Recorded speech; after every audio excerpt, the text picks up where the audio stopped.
300-র মতো ভবনকে আমরা চিহ্নিত করতে পারছি। আমরা স্যার যে এই যে ভূমিকম্প ফেসগুলো দেখছি, সামনে আরও ফেস আসার সম্ভাবনা আছে বিশেষজ্ঞরা মনে করছেন।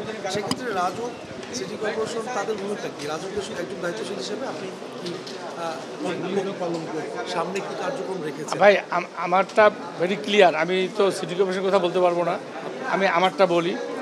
আমরা ওই দিনেই এই ভূমিকম্প হওয়ার 10 মিনিটের মধ্যে আমি রাজুকের সকল কর্মকর্তা কর্মচারী ছুটি বাতিল করে তাদেরকে বলছি ইউ কালেক্ট দ্য রিপোর্ট। আমার কোথায় জানের ক্ষতি হলো ফার্স্ট, কোথায় মালের ক্ষতি হলো, আদার্স কী ক্ষতি হলো, আমি সঙ্গে সঙ্গে আমি কিন্তু আমার ইনস্ট্রাকশন দিয়ে দিচ্ছি। কাজেই এটা হলো নাম্বার 1, আমরা অ্যাকশনে গেছি যে কোথায় আমরা এই জানমালের ক্ষতিগুলো আমরা নিরূপণ করছি। শুরুতেই আমরা একদম বড় বড় যেগুলো মেজর প্রবলেম হয়েছে, কোথায় কোন বিল্ডিংটা একদম ধসে পড়ছে, ভেঙে গেছে, মেজর ফল্ট যেগুলো হয়েছে সেখানে আমরা করছি। তারপরে কিন্তু আমরা এরপরে মিডিয়াম কী কী হয়েছে সেটা করছি।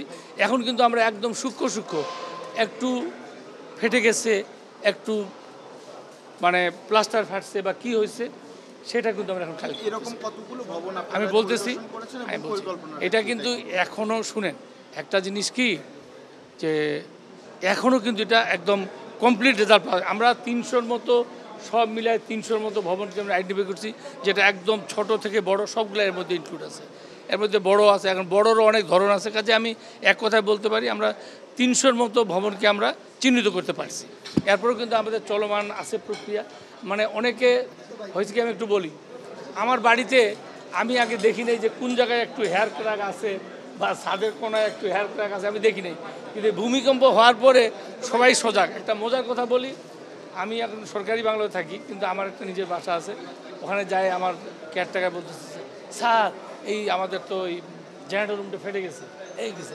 কিন্তু আমি যা দেখলাম যে এটা আগের থেকে, মানে আমি তো একদম দেখি যেটা অনেক আগের থেকে এটা একটা আলাদা একটা ছোটো রুম এরকম। সবাই এখন সজাগ।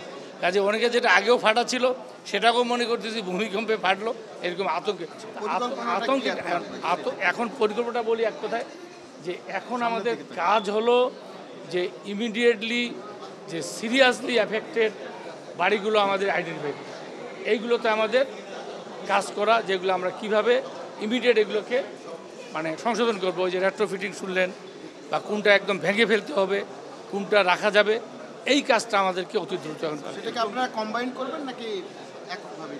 এটা তো আমাদের কম্বাইন করতে গেলে সেই নির্দেশনা তো আমি দিতে পারি না।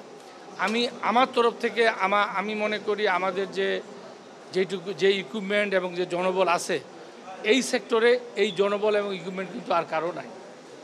এটা আমাদেরই সর্বোচ্চ পর্যায়ে আছে। তারপরেও দিস ইজ নট এনাফ। সেটা আমাদের আছে। আমরা আমাদের এই জনবল নিয়ে, এই ইকুইপমেন্ট নিয়ে আমরা মাঠে নেমে যাচ্ছি, মাঠে নামছি, এবং এইটা আমরা করব সরকারের কাছে এবং ঊর্ধ্বতন মহলে আমরা এগুলো জমা দিব, আমাদের পরিকল্পনা জমা দেবো। যেটা আমাদের করণীয় সেটা আমরা করব, আর যেটা সরকারের করণীয় পলিসি মেকাররা করবে সেটা ওনারা সিদ্ধান্ত দিবেন। তবে আমরা আমাদের মতো করে কাজগুলো করব।